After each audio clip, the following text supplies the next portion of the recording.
Why do doctors do so many tests? This is a very common complaint for lots of patients, and of course, the cynical answer is because they get cuts and kickbacks and they have targets to meet. And perhaps that is true for a small number of doctors. I'm not trying to be an apologist, but there are other reasons as well. The reality is that as people grow older, they have multiple diseases, what we call comorbidities, and obviously, because these are more complex, you need to do more tests to find out exactly what's going on. Also, we have lots more tests we can order, a luxury which wasn't available to a family physician 50 years ago.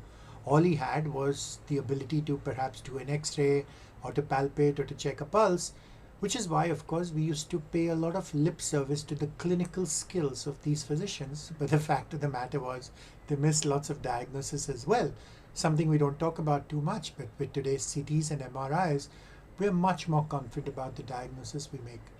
But I think there is one more reason, and the fact of the matter is, patients will often push doctors into doing more tests. Lots of patients feel that a doctor who does lots of tests is much more thorough, much more careful, that he's ruled out all the possibilities, that he's not overlooked anything. And in fact, a lot of them believe that the more the tests and the more expensive the tests, the better the doctor. Of course, that's not true. You have to find the right balance. There is a lot of over testing, and the problem with a lot of these tests is they lead to a lot of wild goose chases, lots of over treatment, lots of cross referrals.